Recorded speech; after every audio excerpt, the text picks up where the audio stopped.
Birds fly over the rainbow.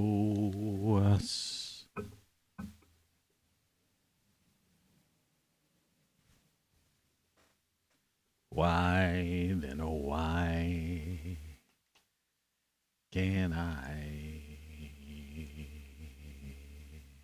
Tony Caravan. You've been subjected to a highly sophisticated form of propaganda. It's just what you need, and not what you don't. The only station that matters. ROCKFLUX Live. Channel check. Left channel. Left channel. Really funny. Really funny. What do you mean I'm funny? It's funny. Good morning.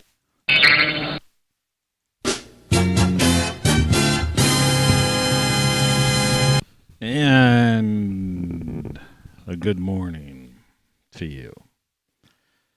Somewhere over the rainbow.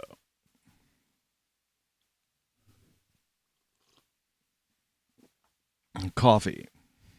Slurped to maximize the flavor on the palate. Make it palatable. Game over. Somewhere over the rainbow. You gotta get in key. Hey, it's me. How you doing, man? I'm fine. Slept a little bit later today. Binge watched, I think for like the third time, the third season of Jessica Jones. I mean, it's like you don't see these things for a year or two or what. I don't know when I watched it. It was a year ago maybe or something. I don't know. So you kind of forget the details of the story. In fact, the last so many episodes I hardly even remembered. I mean, there was familiarity about it, but that was about it. And then the ending I didn't even remember, which was great because who wants to know the end of the story? Is it blue birds fly? Birds fly over the rainbow. Why then, oh, why can't I? Was that it? You know? I don't know. So what do you want to do today? What do you want to do today? Well, first of all, let's see. What's the show about? Are those days gone forever? And the subtitle is Somewhere Over the Rainbow, which is basically the title of the show, I guess, according to YouTubers. But then why have a title card? It's kind of weird. Subtitle, title. Are you supposed to put the same thing on both? No, somebody told me against that. You know, I don't know. The Weather Watch forecast. And here we go. Here's the latest picture, satellite photo, low Earth orbit, Kona satellite by NOAA. And as you can see, we're, fairly clear. There's a disturbance up around the Great Lakes region, which was there pretty much yesterday, a little bit left to the Great Lakes, almost. There's something moving eastward from the Pacific Northwest. The Pacific Northwest seems to be somewhat clear, a little bit overcast, as they say. So there's some kind of thing coming over. There's a little swath of something in the panhandle of Texas going up to Oklahoma and Kansas. The panhandle. It's like the handle of a pan. Think about that. The idiocy and ridiculousness of how people actually, that thing stuck. The panhandle. That's what they mean. The panhandle. And as far as the rest of the country, it's just kind of some spotty clouds here and there.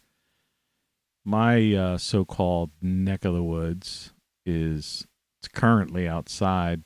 the studio at 61 degrees. The sun is supposed to break through the clouds today at about 9 a.m. Sunrise is 7:23 where I am. And the next 3 days are supposed to be sunny. Now they're pushing the rain back to Saturday. Originally it was thunderstorms on Friday, which is fine with me because that just gives me more time to deal with my various roofing problems. So, The Weather Watch forecast. and don't forget that there's this big giant ball in the sky that will be appearing in about less than 2 hours on the east coast of the U.S. at least. And that is your weather controlling device. So it's pretty crazy. And it's probably going to nova sometime in your lifetime. Yesterday I came up with a daily photo just for the heck of it. We'll get into that later.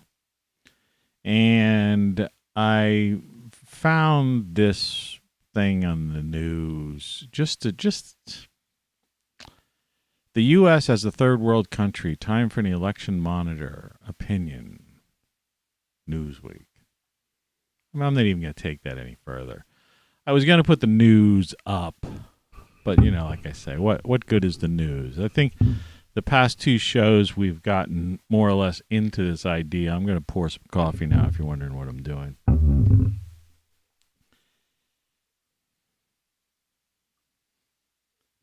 And that's what I did. That's what I done did.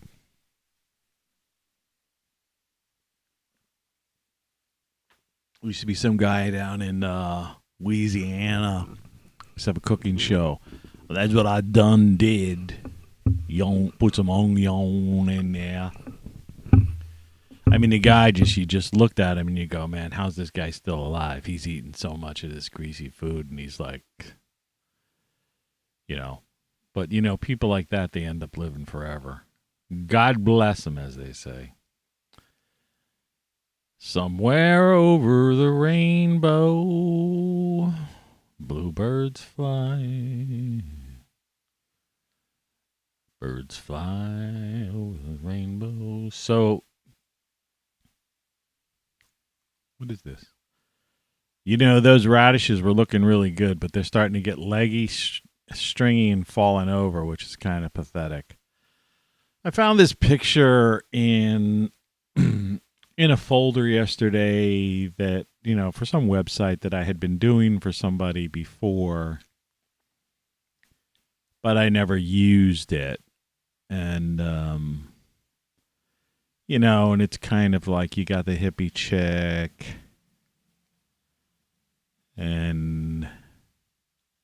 but it's a contemporary picture, but obviously, you know, a restored VW van, Volkswagen.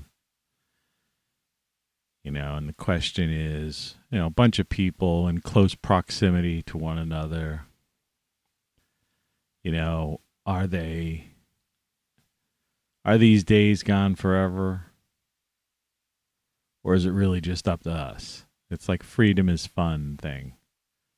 You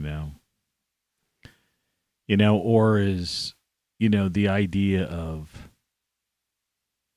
this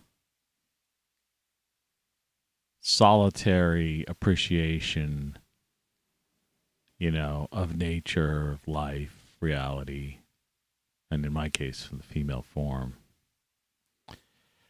But, you know, she's got the bottle of wine, the book, some lavender, some nice smelling flowers there on her blanket in this ultimate view. I mean, it's like, it's great. It's what life's all about. That's the planet we really live on. That's what life is. And, you know, for some people, I guess this is, you know, fantasy. The guy with the glasses, well, there's two guys with shades, but the guy with the beard and the shades, if you look closely, you can see that underneath, between the R and the question mark, there's an apple kind of floating. And then you could see in his hand, His other hand is another apple. So he's technically, and then off to the right, it's really hard to see. But I believe there's another apple. He's juggling, and, he's juggling apples. Yeah. The girl with the hippie chick almost looks like she could have a joint in her hands, but I don't think she does necessarily. I think it's just a reflection from something in the back. Anyway, you saw that I've got the Then Watch shirt on to go with the book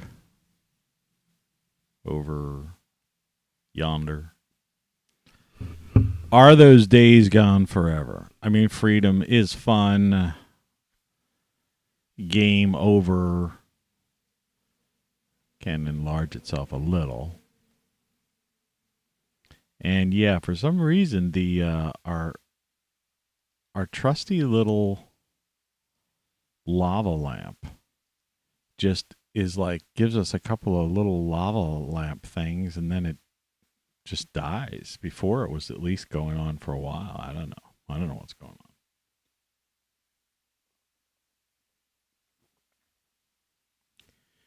It is 5:43 a.m. Eastern Daylight Time in the former United States.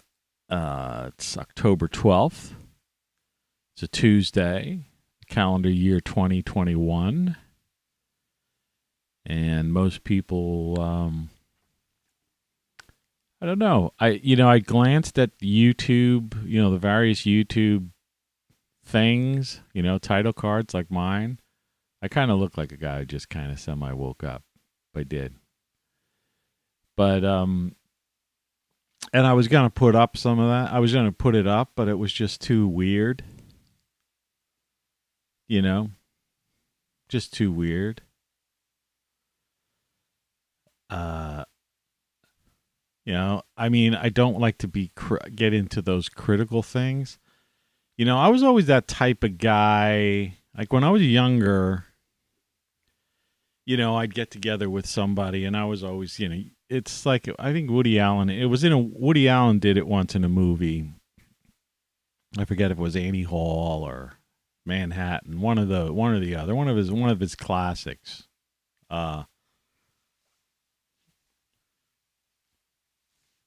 But him and the character, the female character, were sitting or walking or whatever, and they were looking at people and they were defining who they are. Like, that person is such and such and this is that. And I used to do that. Even, and when I saw that movie, I was like, it's funny. I do that all the time. And, some people might think, well, who the heck are you to try to, but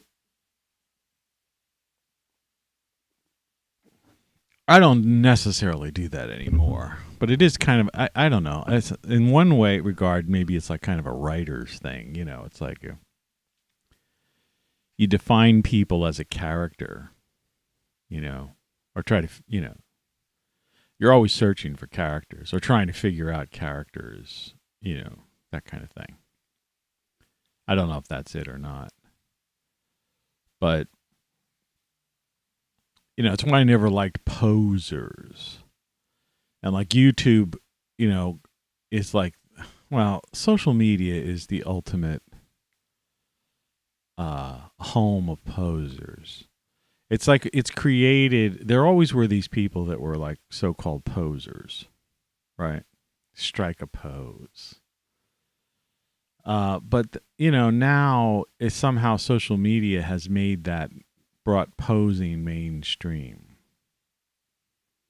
And so one has to question, and so the follow the leader, it's the whole consumerism society concept. The perfect consumer is the consumer that does, buys the clothes they see advertised, right? Acts like the person drives the car that the person drives on the commercial or in the movie. Or has the house like and the furniture like that in the TV show or whatever. And so people talk the talk, of the actors, and the people. And everything's one big, commercial pose. And so now it's no longer the actors that are the posers, but it's like the people on, so everyone is a poser. Everyone's an actor, right? Everyone is, all the world's a stage and we're all merely players or something like that. But the idea is that it's not meant in the sense of the way Shakespeare put it. It's more that all the world is a stage and we have become actors. We're not, are we real? Who is real? What is real? Is this person a solitary woman? I mean, this is a photograph posed, obviously. It could be a picture taken. If you ever watch like Hannah Lee Dugan, for example, I mean, that girl takes some incredible, and one of her videos from this past week, some of the photography, like seaside photography that she took near these rocks and stuff, must have been somewhere in the Pacific,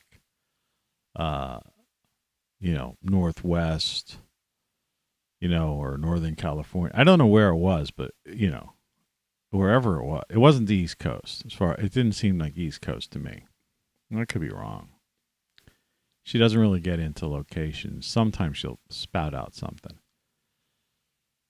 But she's not only good with the camera, and it's really a story about her. It's just her driving around in a van right now. But she was like, some of the imagery was just breathtaking, totally breathtaking. And, and so that would be something like that, which would be more authentic. She would just have the camera on while she's hanging out and doing something like that. Whereas like this is obviously a staged, posed, photo. I think there's even like some bongos. If you look by the tire of the VW van, you see a set of bongo drums there, maybe. Yeah. So the guy who's the the juggler also probably plays the bongos. The only thing missing from the picture, I'm looking very closely to see if I can see a bridge of a guitar or something, is the acoustic guitar, And I mean, it's daylight there, so I guess it's just a daytime thing. But where, the campfire, the guitar, if there was like somehow, an image in the foreground of like just where you got the idea that there was a campfire and somehow the bridge of a guitar leaning over that basket, say, or over by those bongo drums, it would almost be like the quintessential, way life was among, This would almost be the 30-something idea, let's go back to the day, as they say. But it's posing. Music for the day. Boy, that's tiny. Pretenders learning to crawl. Chrissy Hind and company, two of the guys in this band OD'd. Died. I think one OD'd. I don't know if the other guy OD'd, but I know he died. But there's a story behind this. I think I told the story once before. When I worked in, this is, we're just getting into this thing here. You're listening to Tony Caravan Live. This is just a quick story. I worked at Columbia in New York for, I don't know, couple of years. I mean, most jobs I had, I just worked a couple of years at, because I moved around a lot. And so in order for me to have been so many places that I've been, and I've said this before, I was always a, using the word fixer sounds like something in like, the mob or something. But no, I was like a problem solving type of guy. That was in my mind anyway. And usually I would take a job and the place would be, there's all kinds of noise outside my window. And whether or not that's what they wanted or not, that's what they got. So I would go into a place and I would just see, my whole thing was efficiency. I couldn't stand inefficiency. And I'm the complete opposite of a bureaucrat. A bureaucrat goes into a place that's unorganized, has got all kinds of, duplication of efforts and people just, wasting time and everything taking way longer than it should and not a whole hell of a lot getting done. That's bureaucracy, right? Pushing papers back and forth, sending emails and texts back and forth, having meetings for the sake of meetings, right? Well, I just don't. That stuff never appealed to me, even at a young age. And it's great, for somebody who's a lazy bastard, right? If that's what bureaucrat stands for, lazy bastard, right? So I'd take a job and I would like streamline it.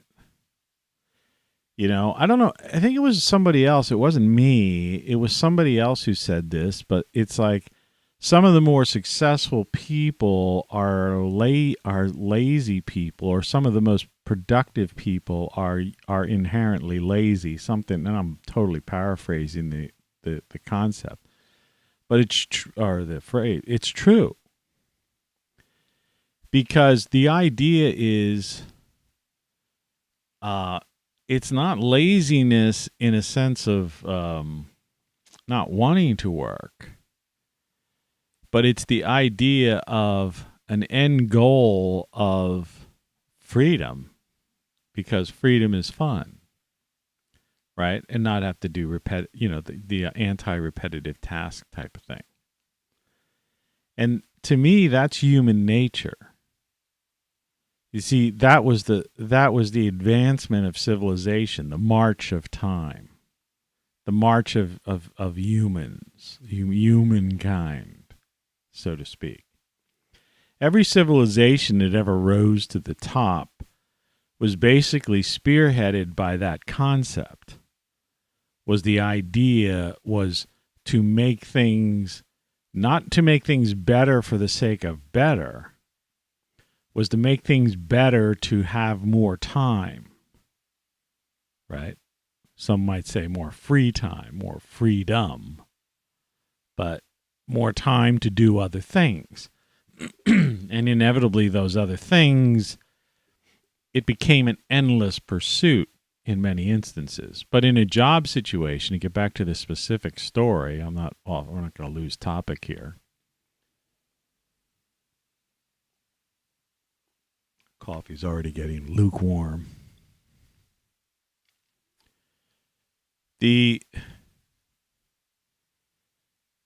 Took this job and it was out of control.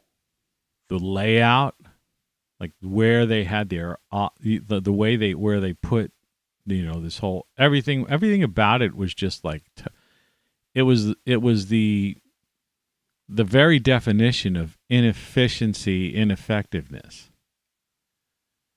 And so, I got a new job. I'm spending a lot of time there.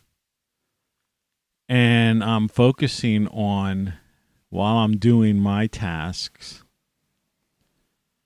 I'm gradually putting in these little tiny systems, just things. Just anything that would end repetitiveness, inefficiencies,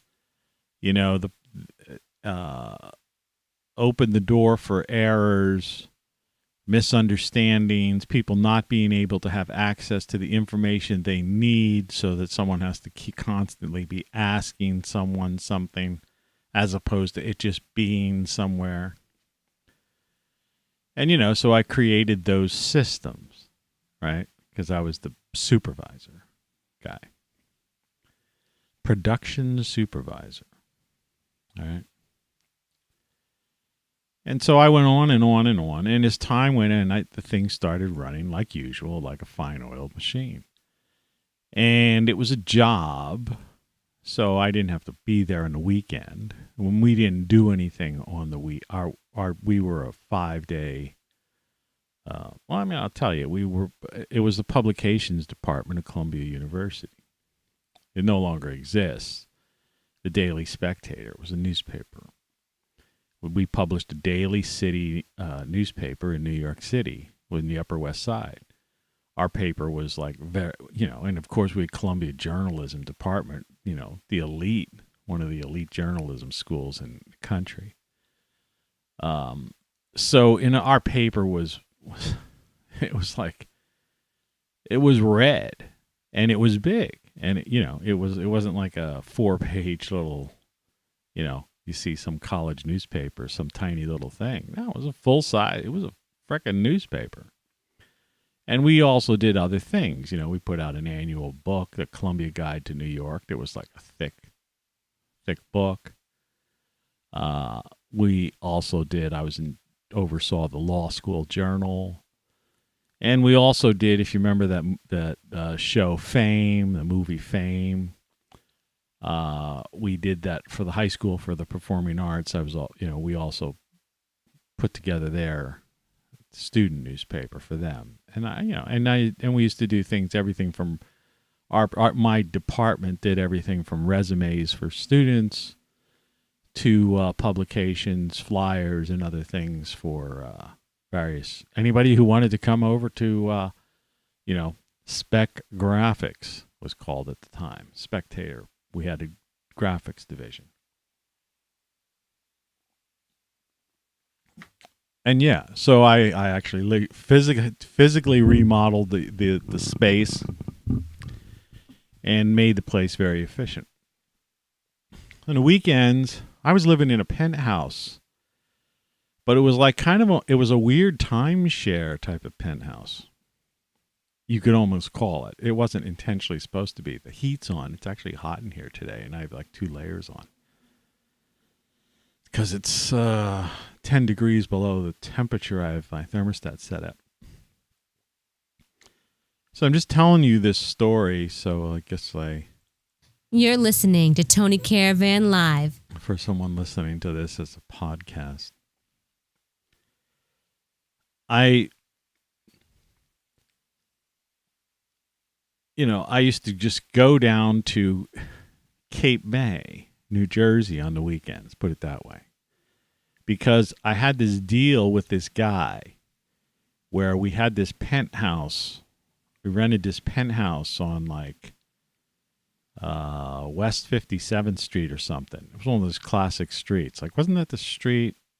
One of the TV studios, CBS studios. I don't know. Whatever it was. It was a classic street, and it was a doorman building, the whole 9 yards. And you go up to the roof, right above the penthouse, and on the roof, you could hang out there and had a full view of the city. So I could look out and see the lights of Manhattan 360 degrees. And I could look down and see the Twin Towers lit up at night. I could hang out there with somebody and drink a, Heineken or, glass of wine. Well, look at the cityscape. That was quite a sight to behold. And at another time in my life, I think I told this story before, I was staying in an artist loft across the river over at Williamsburg. And we used to have a roof, be able to get on the roof of that. And from that rooftop, we were able to look at the entire cityscape of Manhattan. And again, the Twin Towers down at the end and, the whole thing. Like I say, it's like that line from my chair's falling down. From Blade Runner, if you could see the things I've seen with these eyes, And, you know, these were daily experiences for me, this kind of stuff. So anyway, at the time, they used to have at the Port Authority in New York City, and I wasn't a pothead. You know, I wasn't like a stoner. It's like cigarettes. I didn't really smoke cigarettes like when I was younger. But I did smoke. There was a time I went through like a 10-year period where I was smoking and drinking. But I was never a really big stoner or something. But what I used to do when I was in New York is I would take on Friday right after work, there was an express bus from the Port Authority, well, down 42nd Street, basically, to Cape May, New Jersey, right? Took the Parkway. Nonstop. So, I mean, you couldn't even really drive that fast, you know, because it's like, literally, you know, it would be as fast as if you were driving, but almost faster because, you know, the bus left right on time and it was right onto the Parkway, and just the guy cruised at a steady 65 or whatever the heck it was. It was like, you know, and he didn't even, you know, and I guess they had some sticker or it was a bus thing and just went right through those. And he didn't have to stop the toll booths or whatever, put it, you know. And I used to walk through 42nd Street. You know, this is way before Disney took it over. This is when it was really rough. And I told this story before, the rough part of it. But for like, I don't know what it was, didn't cost much, but for $5 or $10, you could buy like a joint and a little bag, you know, so you could maybe roll a little bit more yourself, right? Just a piece of pot. I know this is a pothead. It's not, you know, like I said, I wasn't a pothead. It was just a weird thing. This is all about this album. And so I would go, there'd be this spot, I'd give the guy the 10, but I don't know what it was. It could have been 20. I don't think it was 20 though. I think it was really cheap. I was just buying it, you know. So I give the guy whatever, walk past. Nobody cares. Cops didn't care in New York City even back then. You could walk on the sidewalk and pass two cops and you could be smoking a joint. They didn't care. It was the least of their worries in Manhattan, you know. But it didn't matter. This was the only time I did it. I didn't really, you know. So I'd get that, go into the Port Authority, go into the restroom, basically, unless I did puff it in the street. Depends on how much hurry was to catch the bus, the express bus. And I used to have a Walkman with Pretenders Learning to Crawl on it. That was the album I was listening to. And so I would smoke this joint thing, and I would get in a bus, put the headphones on, close my eyes. Remember, I just worked. And I was going down to Cape May to a bar called The Ugly Mug, which still exists, where I used to know the guys in the band, and I knew some girls and other regulars who hung out there. It was like my second home. In fact, I was down there every weekend because I had this deal with this guy at this penthouse where, and for him, he thought it was the sweetest deal in the world because most people would want to have a penthouse on the weekend, right? I just wanted it during the week. So I figured, well, screw it. I'm getting 5 days. He's only getting 2 days, you know, right? Because I'd come back Sunday. You know, so he had it Friday night. He had a Friday and Saturday night, basically, which is the two good nights to have a New York City penthouse, right? But not for me. It didn't matter. I didn't care. I had a couple of weekday parties there that were mind blowers, you know. So anyway, so I'd get high, slightly high. I didn't get really like blown away, you know. And I'd have the headphones on, and I'd listen to this album, Pretenders Learning to Crawl. And that used to be my thing, you know. And then sometimes I might doze off slightly. I forget how long it took exactly to get to Cape May, but it wasn't long, because it was straight down the Parkway. It was straight, bam, right there. And left me off right in town. And I just walked right over. Well, I used to get a motel room, or once or twice I stayed with a friend on a couch or something, but I used to just get a motel room. I had a good job, so, it was no big deal. I'd check into my motel, freshen up, and I'd go to the bar and have dinner, and then stay that night until the bar closed, hang out, And this Pretenders Learning to Crawl album was just perfect. And there was a couple of songs like Time is the Avenger, and there's some really good tracks on this thing.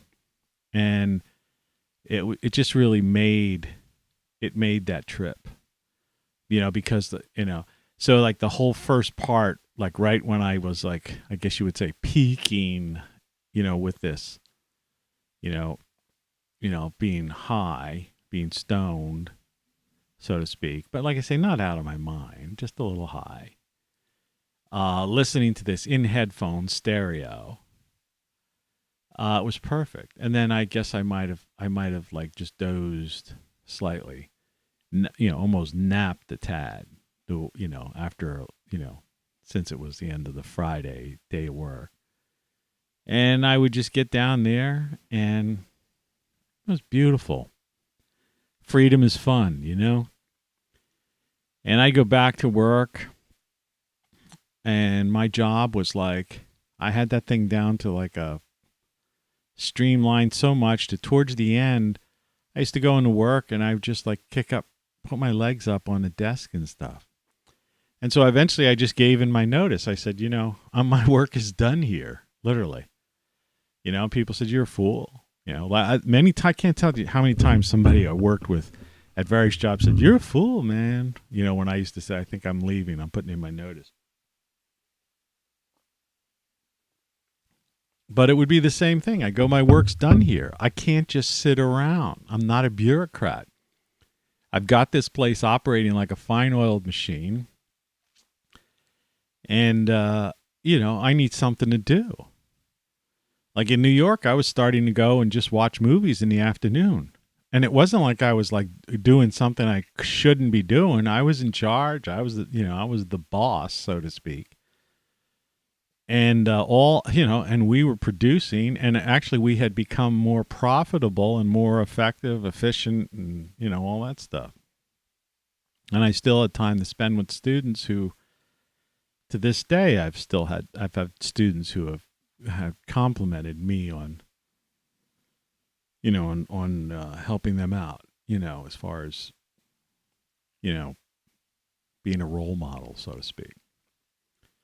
So that's my Pretenders Learning to Crawl story. I don't know if many people knew about the, little puffy thing. One time I didn't get a chance. I told this story before. I was thinking before I came down, I don't know. I have so many hundreds and hundreds and hundreds of these videos. So these stories, have been, if anyone who's might have, nobody watches this stuff, so it doesn't matter. Well, one time I didn't have enough time. I was running late for some reason. And I didn't have time to go into the Port Authority restroom and light up. So I made the mistake of go into the bus, had a restroom in it, little bathroom in those buses. So I opened the window in the bathroom, and I'm in there and then blowing out, the bathroom, little window. And I come out and all the windows are open because apparently the smoke wasn't going out and everybody in the bus had opened the windows because the smoke, the pot smell had filled the bus. But I mean, it was no big deal. It wasn't like the bus driver stopped or anybody reprimanded me. And I just sat down and I go to put on my headphones. But before I did, I looked around and people were just kind of semi-smiling at me. Like I said, nobody was really upset. There was no like a really weird prude type of people or whatever. And it turned out that time, the entire bus practically, because a lot of times the bus wasn't crowded, you know. The entire bus was filled with this actors who were going down on a murder, some kind of murder weekend like event at a bed and breakfast. And they were all going to participate in some kind of thing, and no one knew who.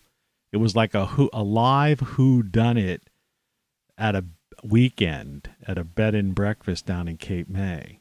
And one of them was the so-called murderer, you know, type of thing. But it was an interesting thing, and it's one of the reasons why everybody on the bus was cool about the thing. It were just all a bunch of actors.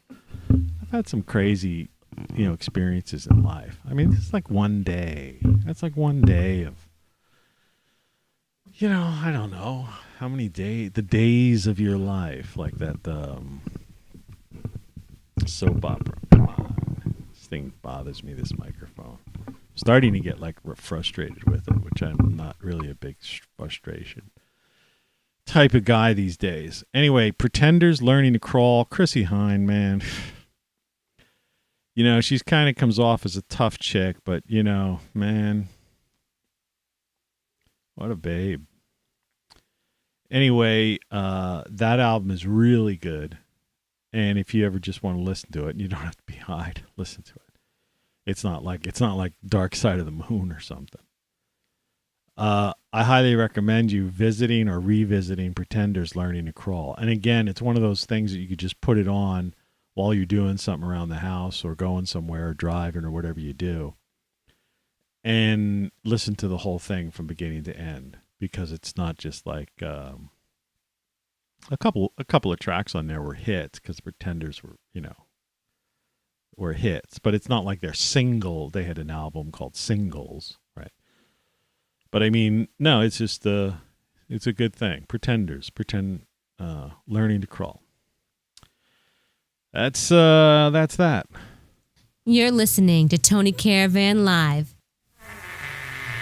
Taking you back to the realms and depths of time. And that was a long time ago for you youngins out there. You know, we're talking 80s. Yeah. It would have been sometime in the 80s, I forget. So, anyway, that's that. And the U.S. as a third world country. Well, of course it is. It's over. Game over. You know? And I wanted to continue. I don't know. I'm half tempted to do this. And if the computer doesn't freak out on me, you know, let me just see here. I'm going to try to go to YouTube. All right. And I can see my CPU already going up. But what I want to do is take this properties, Google Chrome, to the window, and it would be YouTube. Okay. And let's see here. Now this will look weird just for a second. Yeah. And now it won't look weird. All right. Now that I figured out how to do this. And you should be able to see my mouse, and as I mouse over it. And you could see up in the corner, ROCKFLUX Live, actually, you know, my video here. It says live now. So it's like at least trying to let me know that it's live. There's a Tulsi Gabbard issues warning about elites to Americans. She's cool. Tattoo's got some video up there. Mary Spender, she's a really good guitarist. She's kind of cool, but she gets into some posing things. But I don't know. David Wilcox. He's the guy who was like teamed up with that guy who's, got into this whole weird space thing, and they were on Gaia, and then there was some controversy about Gaia and him, and I don't know if they resolved that issue or not, or what was going on. Don't tell me it's going to fill to the brim with rim again here. But, he does these 3-hour videos. And I have to admit, myself, when I begin my videos, sometimes I'm just like, there's some frustration because certain things aren't working. But, he'll spend 20 minutes and then he's like yelling at his wife or girlfriend or something. It's pretty weird. I see Paul Joseph Watson has a new video about Dave Chappelle. There's apparently a little controversy going on with that. Tulsi Gabbard, I don't want to be political, but, Democrats really blew it. She should have been the president. Imagine. I don't know. I mean, I look at it this way. It's over, and I'm going to get into talking about continuing this conversation about this pyramid of power, how big tech really rules the world. But, the only hope, if there was any hope for any kind of salvation, is that if Tulsi Gabbard actually,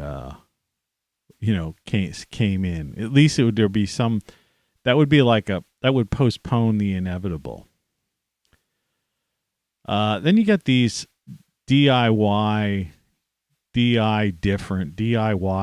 or DI different, however they pronounce it.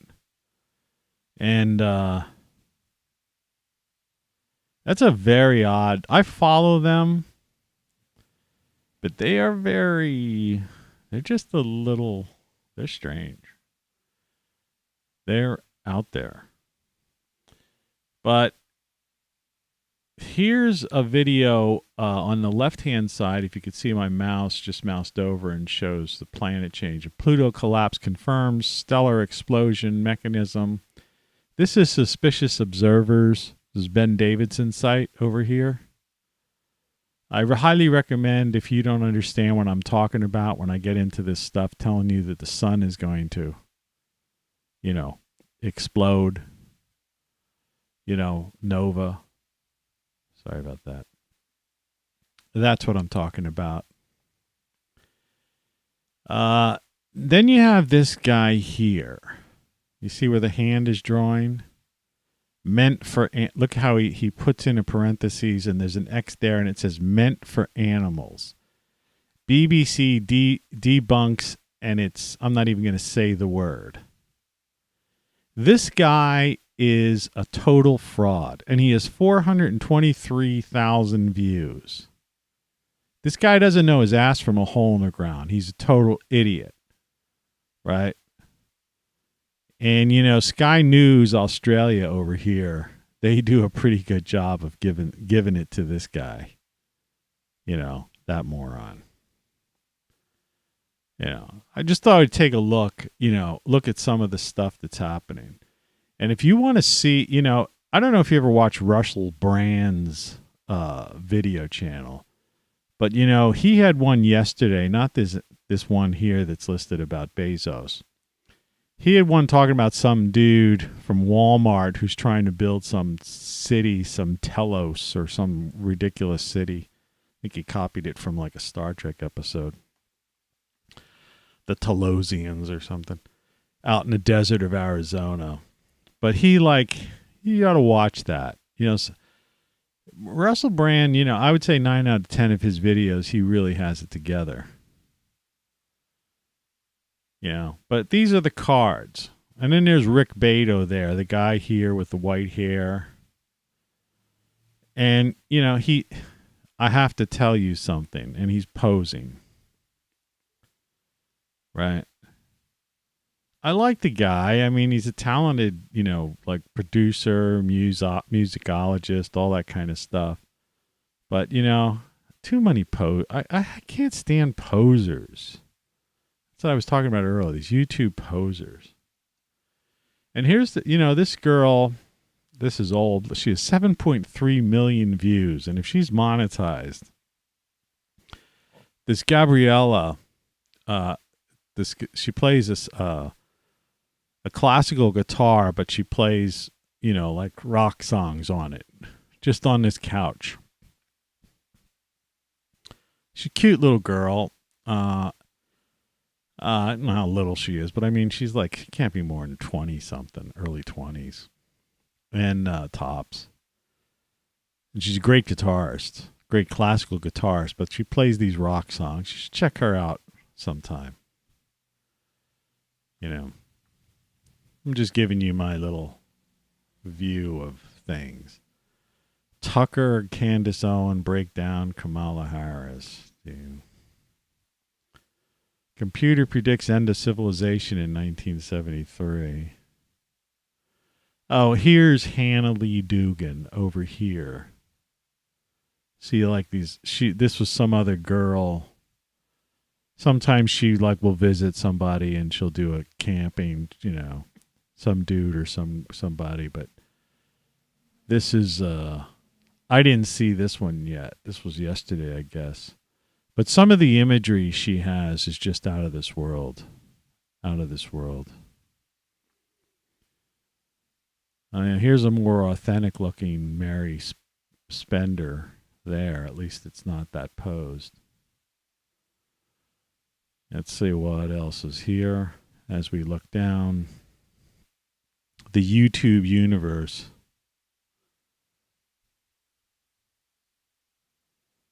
There's that goofy guy to the far right again. He thinks he's like he knows everything. But people believe him. He's 376,000 views 6 days ago talking about this stuff. And then there's this person over here. You see over at the left now? It's like the one that's animated. She just recently became a blonde. She used to have like darker hair with a streak down the middle of it. Well, this cosmic agency, she's supposedly in touch with this federation of aliens that are like circulating around the planet. I mean, it's so off the wall, it's ridiculous. And there's Rick Beto again over here posing. Man, I can't stand posers. Yeah. And Elon Musk, well, that's not his thing. It's just people just cashing in on using Elon Musk. I don't know if you've ever seen this Fran Blanche. She like does all this high-tech, geeky stuff. What's your plan for food and safety? This is ADAPT 2030, David Dubine's videos. Yeah, you should watch him sometime. And look at this guy. This guy's become a YouTube millionaire. 369 views, this Campbell guy. And, yeah. Couldn't happen to a worse person. Look, he's all over the place. I don't even watch him. Why is he like all over like my feed? Aren't these things like, are they just trying to like prick me? You know what I mean? It's like I don't watch Tucker. What are these pictures of Tucker? They're like trying to force feed stuff down your throat. Check out this chick.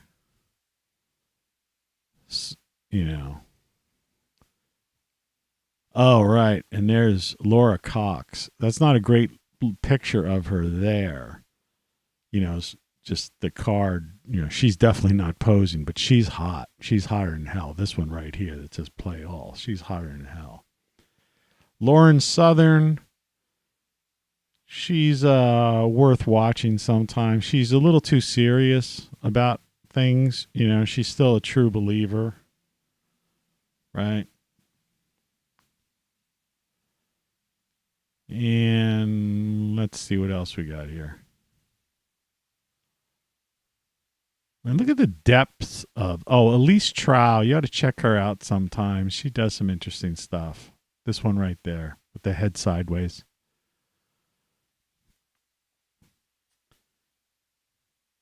But look at it all. Oh. And this Styx Hammer 666, he's a dickhead. I used to watch him a long time ago. I was like, yeah.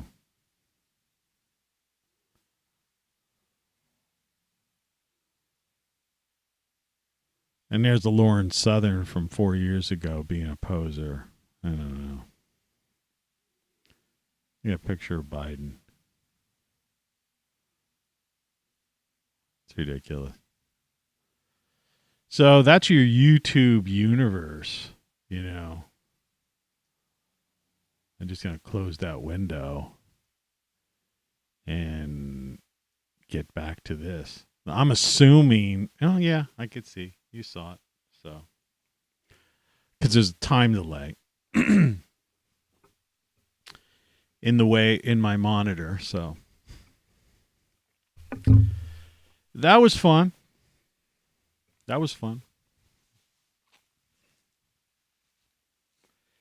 Freedom is fun, you know.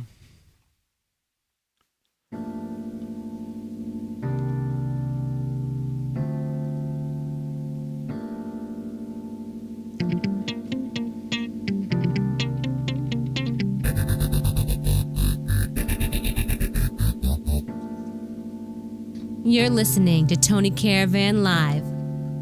The only station that matters. Hey, Scotty.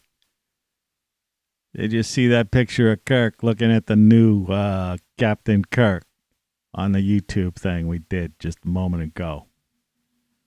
No. Anyway, that's that.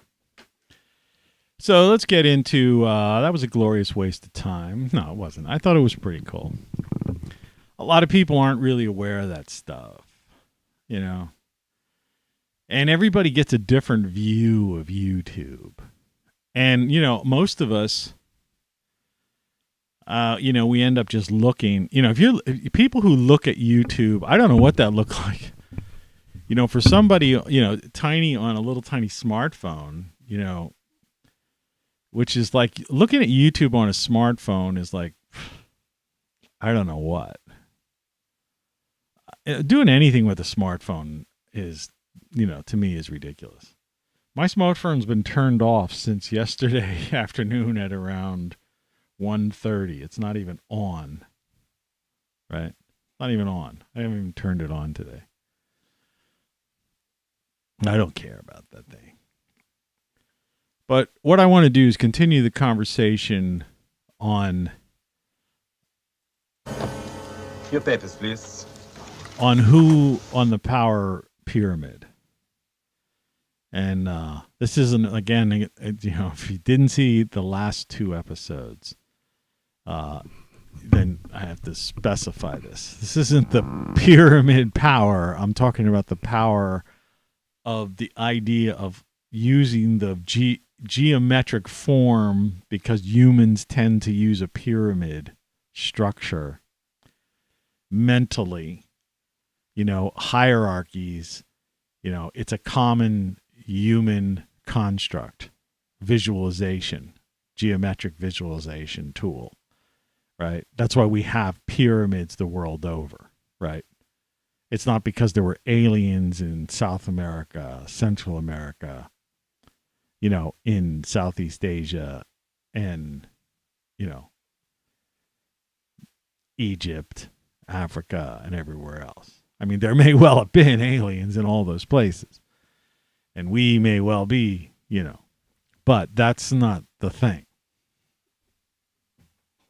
It's a construct. It's a visual mental construct. We think in terms of geometry. All right? That's just how we work. It's our makeup. It's hot in here. So the heat is on. What the heck's the temperature? Did the temperature drop? Sunrise still going to be 7:23 in my neck of the woods. I may get some sun today. I don't know. I have this app, D Minder, which is about vitamin D. And it tells you if you're able to get vitamin D from the sun and how much you're getting. It's pretty wild. It's a pretty interesting thing. And obviously this time of year, it's like you reach a certain point where it's no longer, doesn't even matter if the sun's out or not. If it's not at like 35-degree angle and, various other factors, your location, this, that, the other, you better take a supplement. And if you take a supplement, remember you got to take the supplement with some kind of fat. And that confuses people. What do you mean fat? Well, fat just means some kind of oil. Look at like olive oil. You could take it with, if you're having a salad, that's a fat. Dairy is a fat. Ice cream's a fat. I got an addiction to ice cream.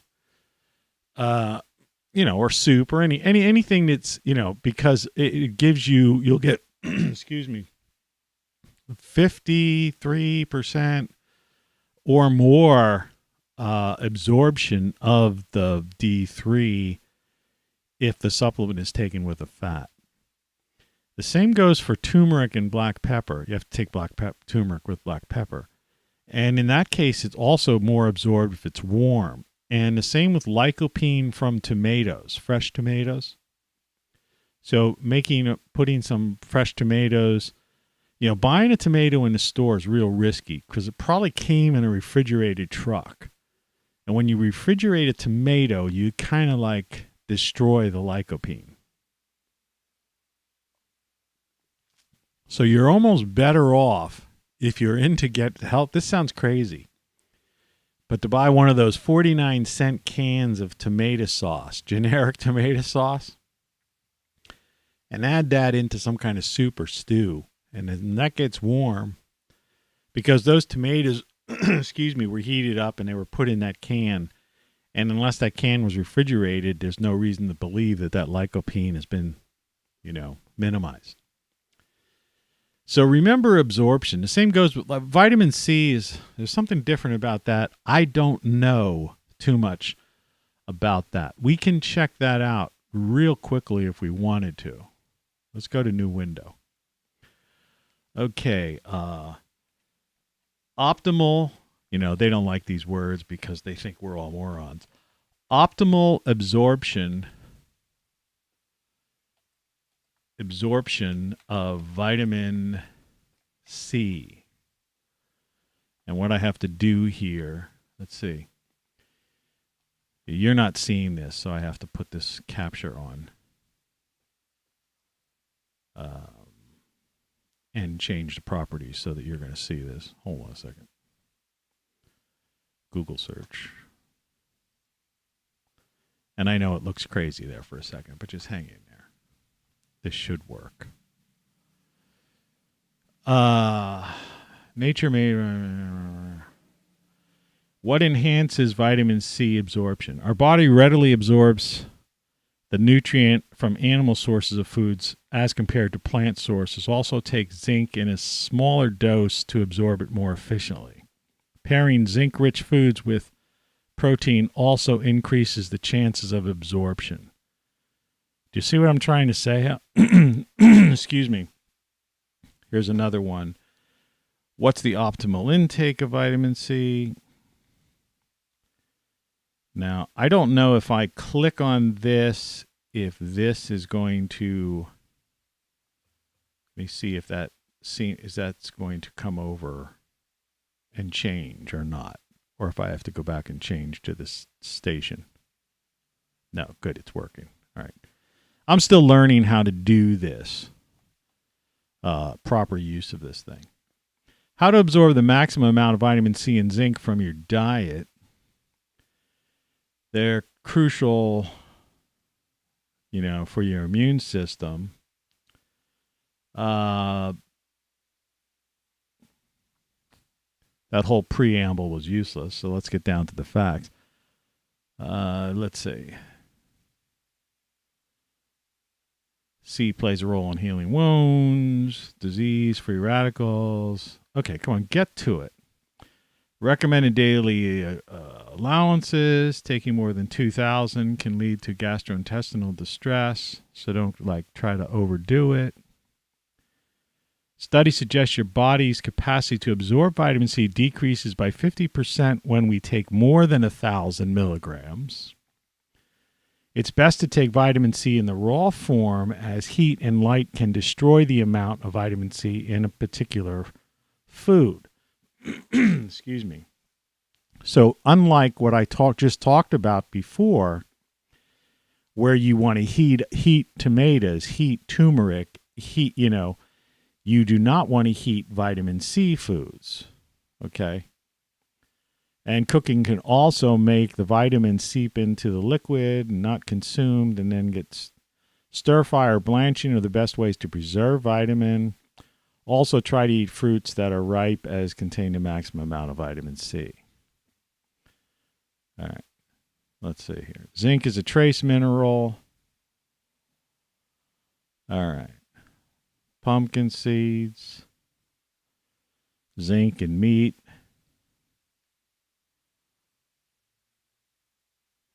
Anyway, so that's that. I'm going to close this. Come back to here. Eliminate that. All right, I hope you got that.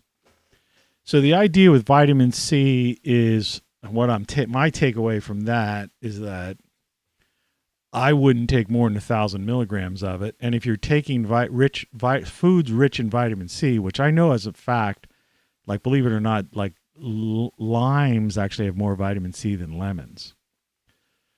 But don't go cooking, red bell peppers I think are a good source of vitamin C. And to be quite frankly, I cook with those.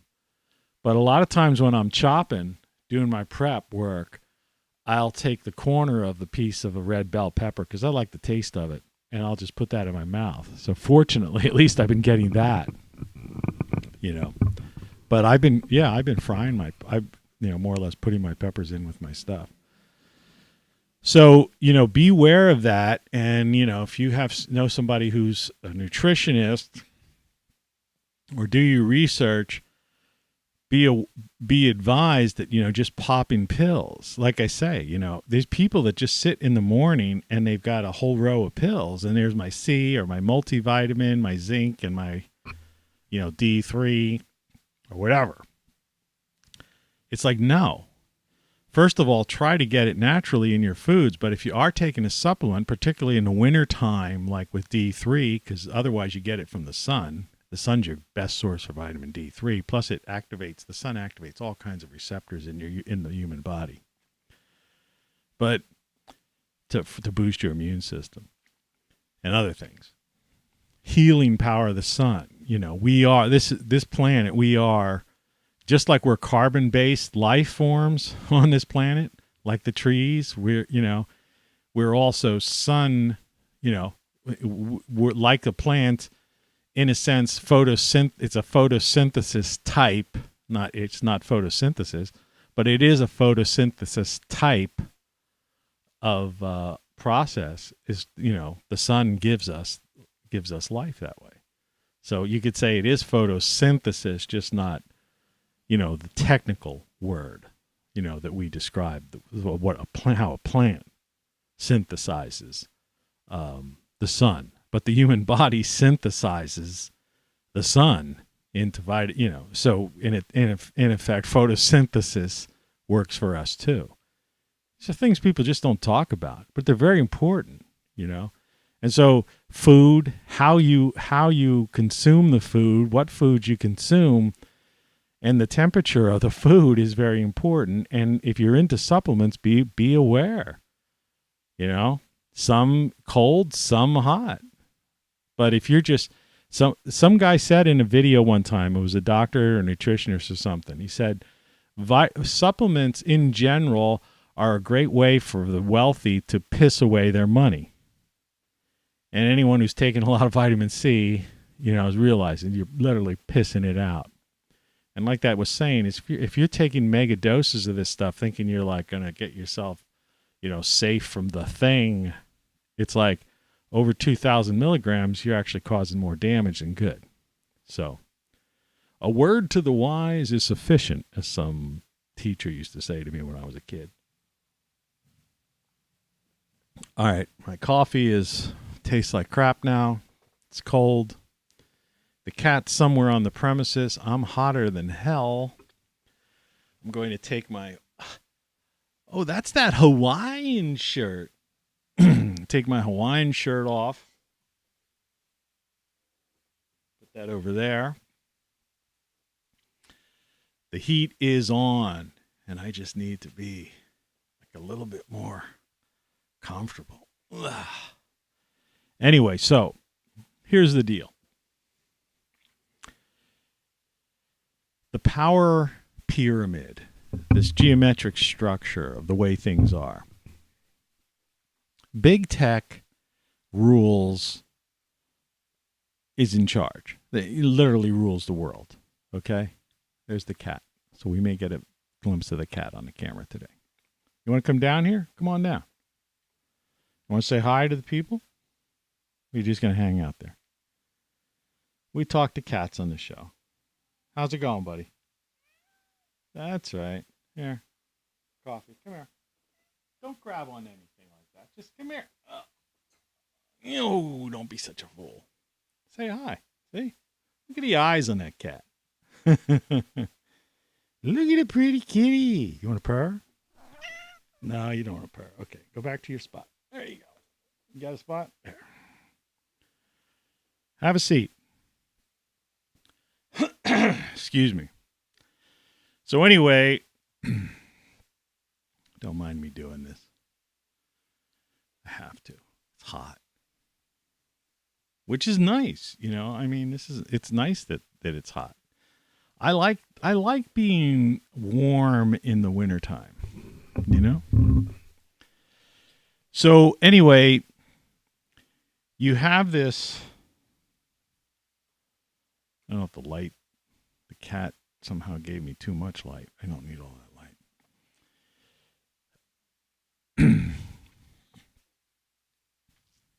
At the top of the power pyramid is not politicians, and it's not some Illuminati all-seeing eye.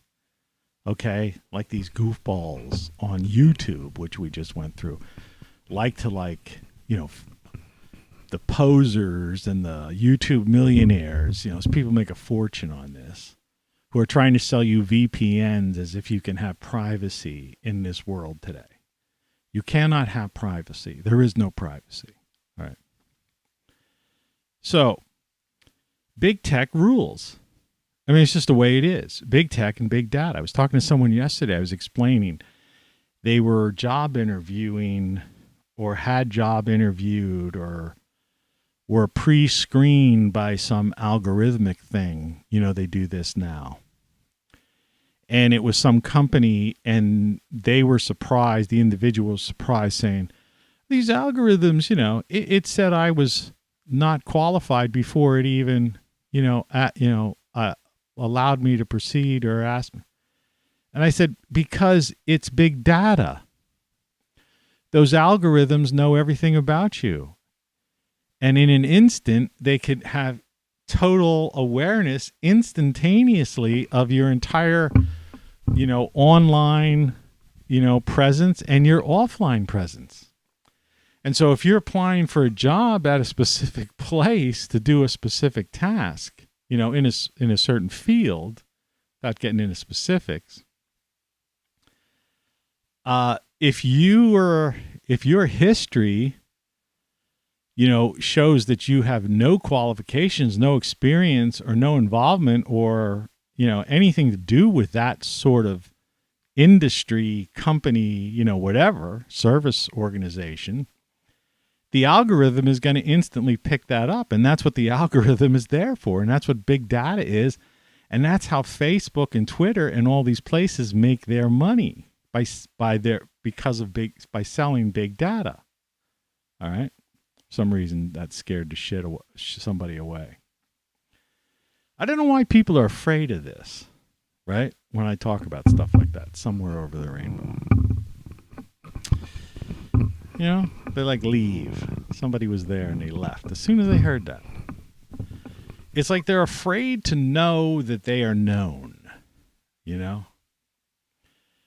And so big tech is the top of the geometric pyramid in the way that humans perceive the world and existence. Okay? And below them is or are everyone else. Okay? And I mean everyone. Like the Federal Reserve System. Okay? They're not above big tech. Excuse me. Big tech sold out to them. All right? When they allowed them inside their computing systems. Right? You know? When the CIA decided to use Amazon servers, AWS servers, you know, forget about encryption. There's no such thing as encryption. That's another, like, one of those things that people don't understand. There is nothing that can't be cracked. Nothing. There is no encryption. There is no VPN, virtual private networks. All right? All that stuff's an illusion. It's just a game. It's just a way of, like, pilfering money from you on a monthly basis. And I can't imagine there's fools at the NSA and CIA that actually think that their data is secure. You know? There is no such thing as secure data. You can't secure data. All right? You can't encrypt anything. Nothing is encryptable. I mean, to the common, you know, person. But if somebody wants that information, they can get it. That's the joke about, wasn't there a recent story about, you know, two people were selling secrets or whatever? Which kind of is a weird story because I thought they should have been, like, arrested for treason or something, right? You know, like the Rosenbergs, or remember, selling secrets, nuclear secrets or something like that. Instead, they were getting them under some nuclear thing, regulatory violation or something. It's like, it's treason, man. Like, what are they afraid of? Why don't they just prosecute them, you know, to the full extent of the law? But the idea is that there's this illusion in the media and given by politicians who are basically bottom feeders.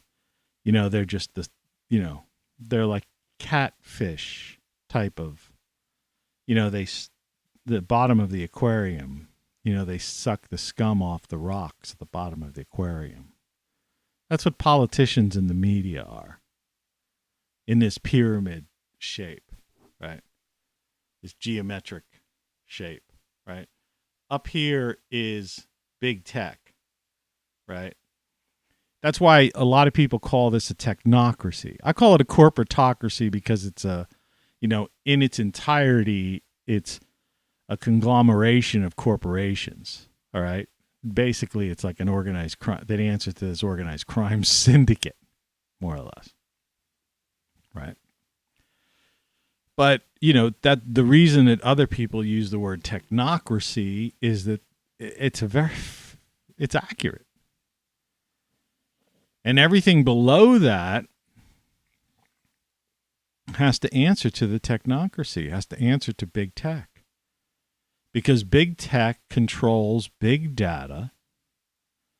They are trillion-dollar corporations, right? And they have all the information and wield all the power. And it's too late. And that's why it's game over, which is just interesting. I like that. And at the time, you know, I mean, we're looking at the game over logo there. That is in that game typeface font. You can get that T-shirt, by the way. Go to TonyCaravanLive.com. There's a link to it. You get a hoodie or whatever and a hat. Game over. Because, you know, gaming has always been a big part of tech, and a lot of the tech, you know, billionaires have become through gaming industry. And the gaming industry is basically kind of,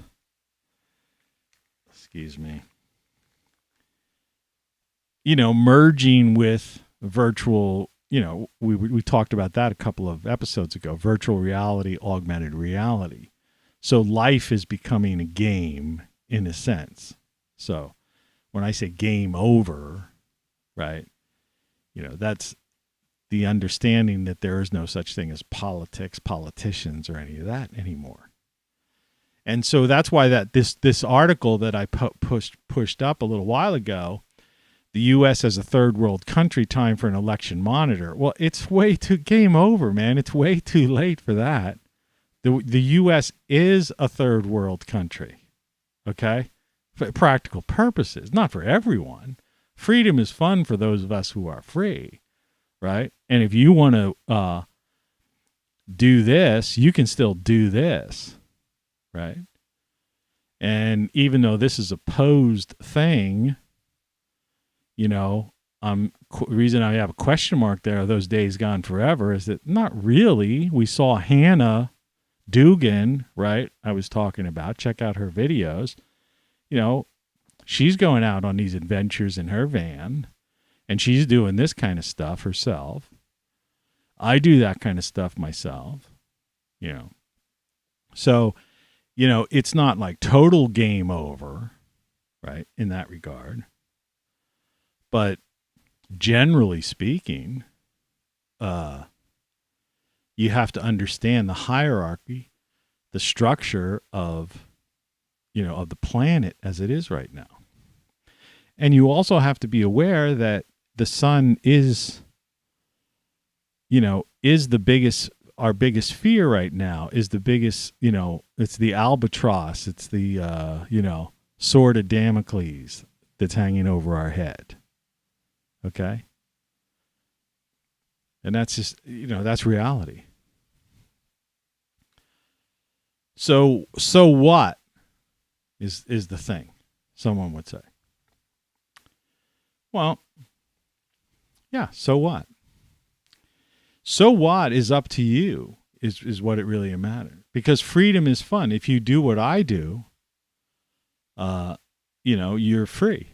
And again, like my latest book, I talk about this kind of stuff. There's a stack of them there. Buy one. All right. There's one on the wall there behind me. Codex is back here still, right there. Okay. It's up to you. It's just the idea is you have to understand the world in which you live in, and most people just don't understand the world that they live in. And you should try to understand the world you live in.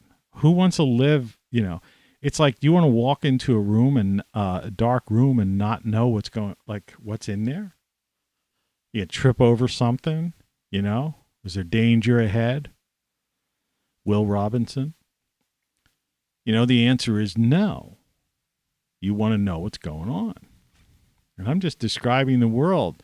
And if you're spending your life watching politics, giving money to politicians and political campaigns, right? Going to rallies, protesting. If you think politics, is pop culture instead of just listening to music, that's pop culture. Okay? All right? This isn't pop culture. All right? Pop culture is things like music, the arts. Right? Pop culture is, hanging out and stuff.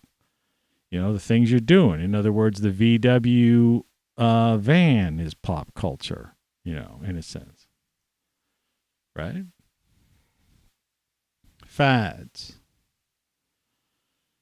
Whatever the latest thing is. That's what pop culture is supposed to be. Not politics.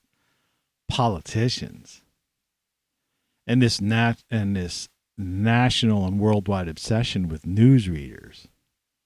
Right? The news. It's not news. What's new about it? It's the same old stuff. Right? The names have changed, but the place, and the places may change, but it's same old story. Has anything new really happened? Yeah? They really call news? I mean, the La Palma volcano is kind of new because that's like a new, but that's not a new eruption. There was a big eruption, decades ago. But I'd be more interested in watching that and keeping track of that than I would be worrying about any kind of, politics, and them calling that news. So remember, if if we live in a technocracy and big tech is at the top of the pyramid, right? That's the power pyramid, so to speak. And the why is big tech at the top, just to review, is because they have big data. All right? They have data on everyone. Demographics rules, you see? Knowing everything. Facebook doesn't make their money selling ads. Facebook makes their money selling data. All right? Big data. All right? Google doesn't, they make a paltry amount of money on their advertising. They make money, but they make more money selling their data. All right? And that data also is power because they can wield that data. And that's power. And they have power over everyone. They have power over politicians. They have power over central bankers. They have power over the military-industrial complex, the military. Everyone is dependent and is under the thumb of big tech because big tech has the code. And the code is power. And that's why it's game over for politics and for the world that you've been thinking you're living in. This idea, this 1990s, 1980s world, and that's the way it is. Here's the nightly news with such and such, right? Welcome to the morning show. So I stopped calling this the morning show, even though I still have the morning show mug. And it is a morning show. But I mean, good morning, America. It's shut the right?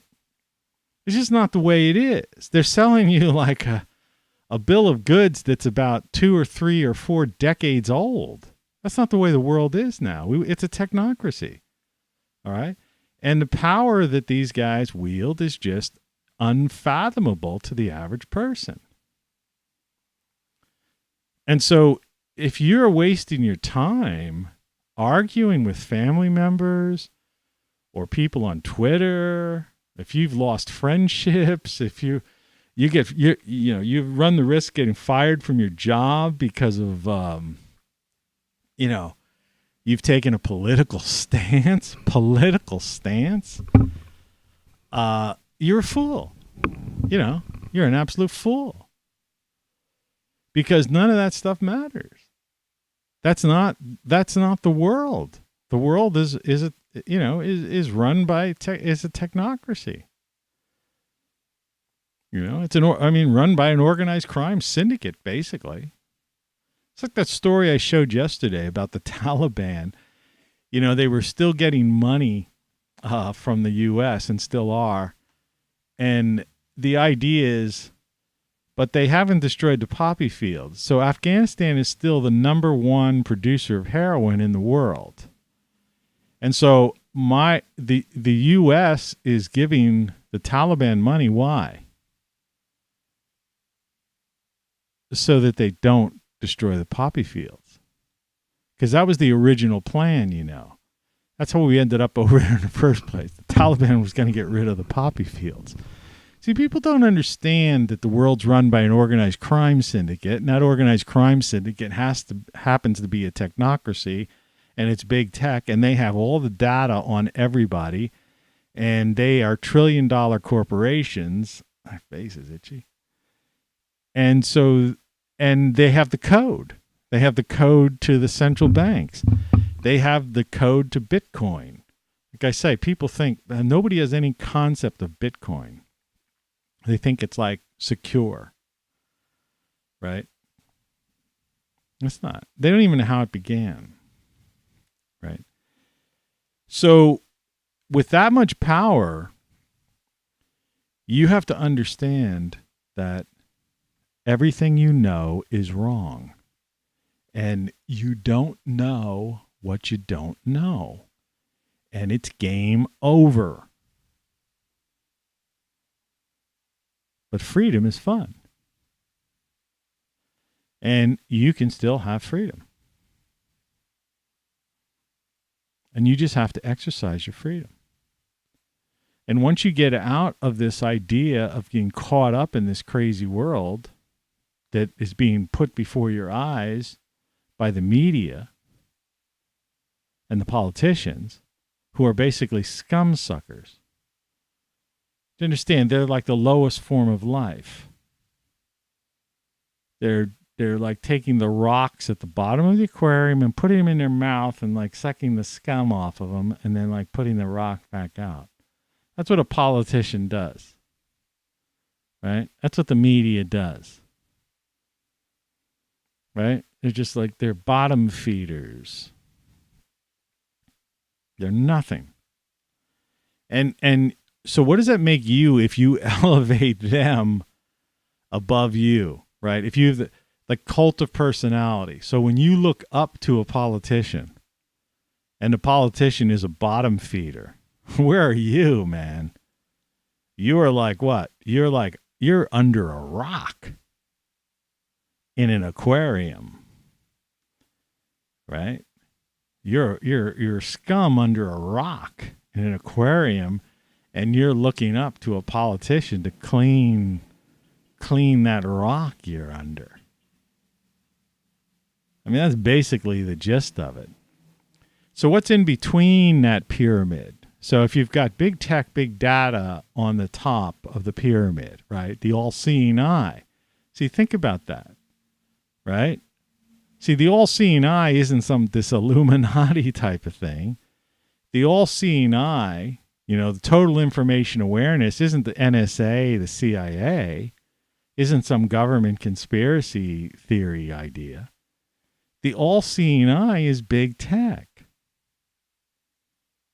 right? Who has big data, who has everything on you, but it also has it on the government.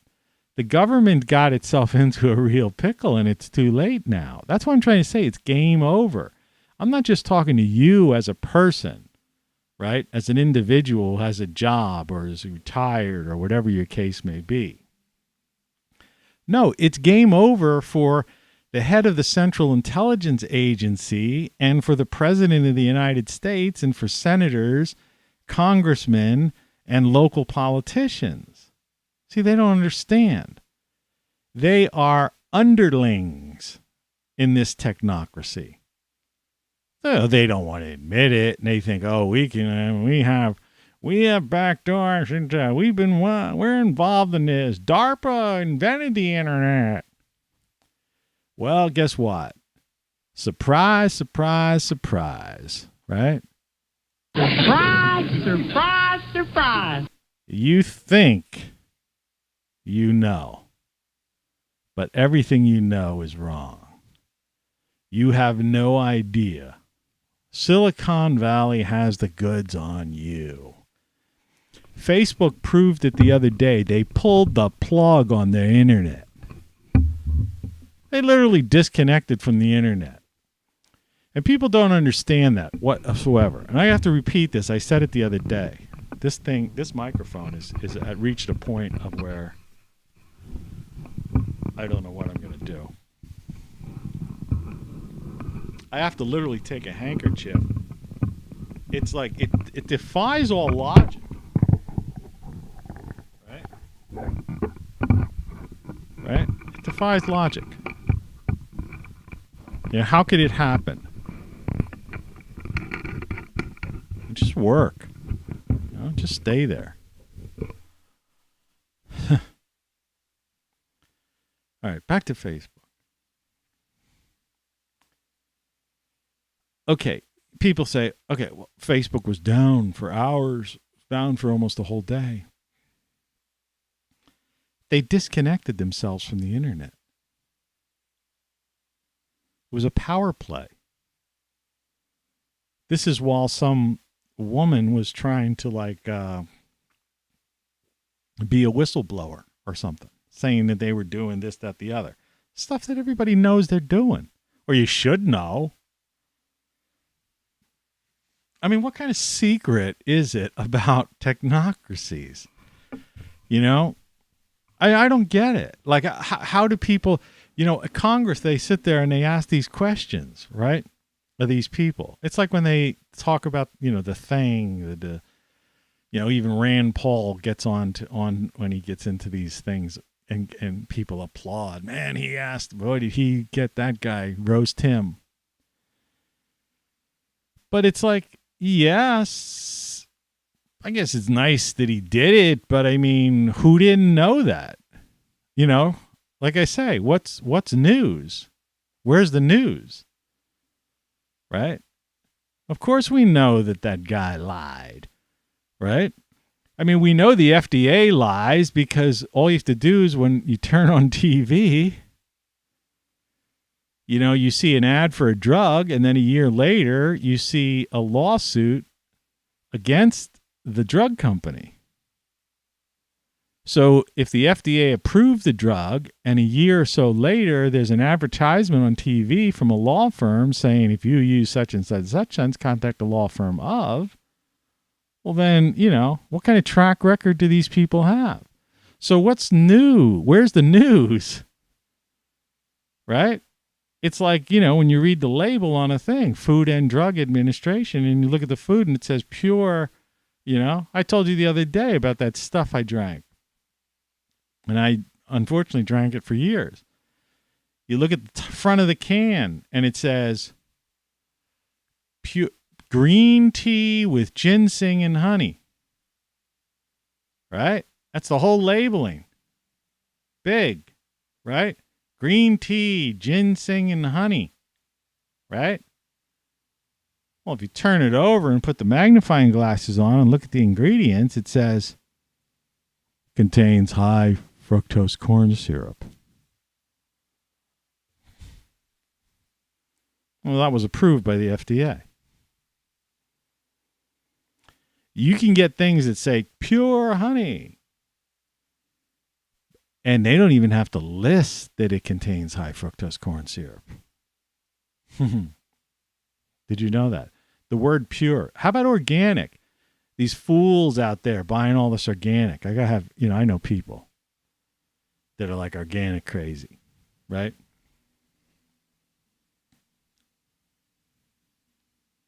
It's not organic. It's just a frickin' word. It's like pure. It's no different than saying, green tea with ginseng and honey. These organizations, they're part of the corporatocracy. They're part of the technocracy. They answer to that. All right. And that's how they keep that. They have to keep that flow in. These are $1 trillion corporations at the top. So they need to keep that money, keeps them in power. And of course you add data to that, big data. And it's like, they're unstoppable. They've taken complete control. So it's completely the opposite. Years ago, the NSA used to tap the transatlantic cable. Like there used to be, which was what a feat that was done. They actually had a cable line that went from the U.S. over to Europe, right? In the days of when you didn't have, you had this phone line literally underneath the ocean. Imagine that, transatlantic cable. And the NSA had tapped that. And they thought, oh, wow. Like they had that. Well, that's come out, It's old news, like everything else. But the thing is, big tech has the NSA and the CIA and DIA and all these other ones. They have them all tapped now. So big data knows everything. They know everything. You know? That's the top of the pyramid now. You know, the bankers, they're reliant on code in order to conduct their transactions, right? If the Treasury Department, excuse me, wants to create some kind of, you know, phony money, right? It's created through code, right? Digital currency, cryptocurrency, right? The military-industrial complex. They're all using computers. Who makes the computers? Right? Big tech. People don't get that. And so the pyramid, the middle of the pyramid is is these bureaucrats, is the Federal Reserve, you know, the military-industrial complex, right? Various alphabet agencies, you know, and all that kind of stuff, all those various things, bureaucracies and other things. Down at the bottom are the politicians and the media, the scum suckers. They're nobodies. And you're paying attention to these, like, things down at the bottom rung of civilization. And you're believing in a civilization that doesn't even exist anymore. Western civilization has fallen. The U.S. is, you know, this thing, them talking about like a third world country, it's like, well, the U.S. is over. There's no constitutional republic here anymore. It's a corporatocracy or a technocracy, whatever you want to call it. I mean, that's just reality. So you don't know what you don't know. You need to open your eyes. It's game over for politicians in that world. Everything you know is wrong, but that doesn't mean that you can't be free, and that freedom is not fun. Freedom is fun, and you can be free, but you've got to wake up to reality. So today's garbage day, so I guess that's a garbage truck outside. I don't know if you heard that or not. Henry Kissinger voice is coming back. So yeah, that's that. So I'm learning a little bit more about the operation of this program, which is permitting me to do more things than I was able to do in the past. It's not helping me get any more viewers. But that's because the technocracy is basically, you know, they're throttling me. Think about it. You got 1 billion people on a platform, so to speak. How could you have like no viewers, you know, or 6 viewers or something? You can't. The only way that's possible is if they throttle you, right? In other words, they literally hide you, and they're so sophisticated about it. And and I don't really care about that. And see, I don't see that as a conspiracy because I know that's the truth. And so, because I've been involved in this stuff for 30 years, you know, I know the code. And so that's what makes me laugh at these Washington bureaucrats, these alphabet agency people, right? These central bankers and military industrial contractors who think that, oh, well, we have our coders and we have our people and we have our satellites and we have our big data. And we have our we're tapped into things. See, we tapped the transatlantic cable, you know. And I'm going, yeah, but you're using somebody else's code. See, the originator always knows, you know, has the back door. Or they have the attic, you know, the attic window and the chimney, right? The old coal bin. You see? Forget about the back door. They don't see, that's the part that they're just not getting. And the part that you don't get if you're still like caught up in politics. There is no reason in the world to be caught up in politics whatsoever. You know, do I think it would be nice if somebody like Tulsi Gabbard was in the White House, right? Yeah, I think that would kind of be cool. And, you know, and it would be, you know, she could probably do some good things. And she's a nice person and all that stuff. She's certainly pleasant to look at. But the thing is, that's not going to change, going to take the power away from big tech. We're beyond the point of where that is possible. Legislatively, all right? There's too much power, all right? In the corporatocracy has too much power. All right? They're like an octopus. They've got their tentacles everywhere. And when you have trillions and trillions of dollars, human life is very cheap. So if push comes to shove, they just take a person out. I mean, that's the cold, hard reality. You know? And it's happened before in this country, even before it's gotten to this point. Right? How many people has that happened to? Prominent people. In other words, there is no fighting the powers that be. All right? This corporatocracy. When Eisenhower talked about the military industrial complex at that time, right? Which was like the birth of, you know, of this whole, you know, corporatocracy. People didn't believe him. And for what? Decades, that was like considered a conspiracy theory, right? Until the video surfaced a decade or two ago. Like it was like, until somebody put it on YouTube or something. It was in a movie, I think. It was an intro to a movie. Why We Fight or something like that. Someone made a movie and that was like the intro to it.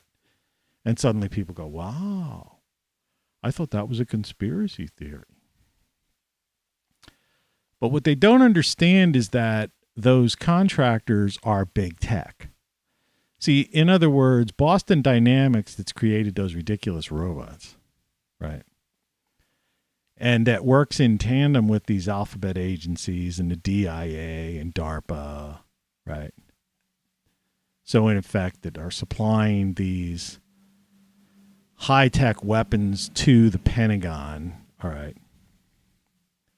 The point is they're coming from the technocracy who's still at the top of the pyramid. And they have the code. All right. See, Washington doesn't make anything. All right. You know, they don't make anything. They're not creating anything. That's the whole thing. And so that's what I'm trying to say. They've sunk and are sinking to the bottom of the fishbowl. You know. And there are people there still trying to elevate these people. And they have like this cult of personality. And the media, but they're nothing. They're nothing. They're just as much ado about nothing. They're just talking among themselves. And you're getting caught up in it, and you're watching this, and then it's, you know, and people are getting kicked off of platforms, and they're, you know, getting divorced, or they're losing their girlfriend or boyfriend, or family members won't talk to them over something that doesn't even matter, is meaningless, has no bearing on anything.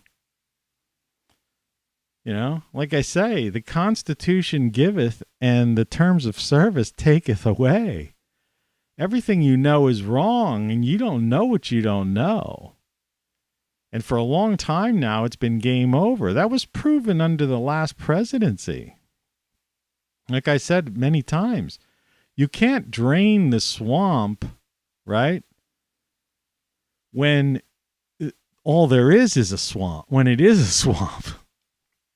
You know, in other words, that's like saying, you know, you're going to create something that dissolves, you know, eliminates a human being, you know, something that dissolves, pulverizes a human being. Well, why would you do that? You're a human being. If it pulverizes, in other words, to drain the swamp, you can't drain the swamp when that's what Washington, D.C. is, the swamp. Right? We get, you know, there's millions and millions of people there. It's all the swamp. You know, I mean, are some of those people nice people? Yeah, there's some nice people here and there, but they're part of the swamp. I mean, it's their thing. It's their job. And they have this house that costs X amount of dollars and their kids are going to such and such a school and blah, blah, blah. You know, nobody's going to like turn or change. And there's not enough of them to do it. It's a technocracy. The power pyramid has big tech and big data at the top. Everyone else is below. So even when you listen to the financial networks and they talk about inflation and this, that, the other, nothing matters. Big tech is in charge. They're ruling the world. The world is ruled by a technocracy. Right? That's just the way it is. Now, in these, you know, like when you look at the communist Chinese and stuff and these dictators and stuff, the reason that they want, you know, they want in on some of this, right? But remember, they've created a lot of that technology for big tech. So in effect, they have the attic doors and the coal bin entrances as well, right? That's what those issues have come up, but they get reported sometimes, but people pay very little attention to it. They'll say, oh, well, this computer's compromised because the hardware that was built by the communist Chinese is a way for them to enter into. So we have to eliminate all hardware created by such and such a company, allowing that to be used by the government agencies or something. You've heard stories like that before. But you didn't pay that much attention to it. You just thought, see, they're on the ball. They got it. They got it figured out. Well, yeah, that's how it works, right? That supports exactly what I'm trying to say. But it's still the technocracy at the very top. And this is just an example. Oh, I got all these itches. The heat. And so, yeah, it just supports my whole premise here, you know, the whole idea of what I'm trying to get across to you. So anyway, that's that. You know, that's the way it is. I just wanted to reinforce that. I thought we went through a few things today, and, you know, it's good. Just remember this line here. I got to find it. This to a soft blur, or sharpen it to crystal clarity. For the next hour, sit quietly and we will control all that you see and hear. We will control all that you see and hear. I played that yesterday, and it's just, you can never hear that enough. Listen to this. Will control all that you see and hear. And that's what big tech does. They control all that you see and hear.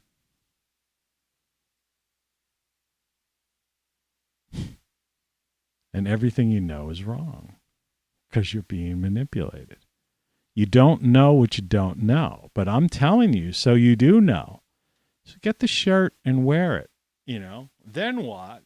It comes next. You haven't even gotten to that point because you haven't bought Codex, and you're not really caught up with my beat poetry songs, so you know that everything you know is wrong. Man, you got a long way to go and a long way to rock and roll until you figure this stuff out, because I guess we've got a few more shows that we have to get across. Anyway.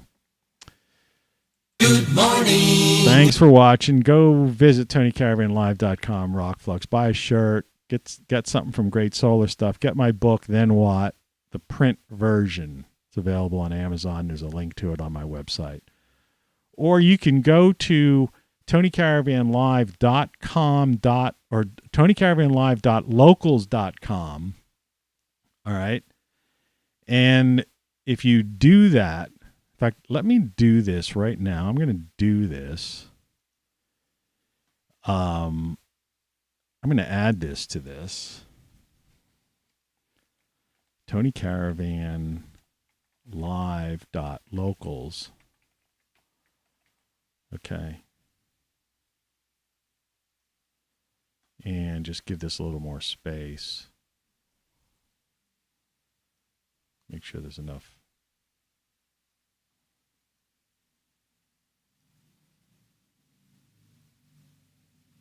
There. There. How's that? Go to TonyCaravanLive.locals.com and you can give me a tip. If you don't want to buy a shirt or you don't want to buy a book or you don't want to get any of this stuff that I'm providing for you to help you.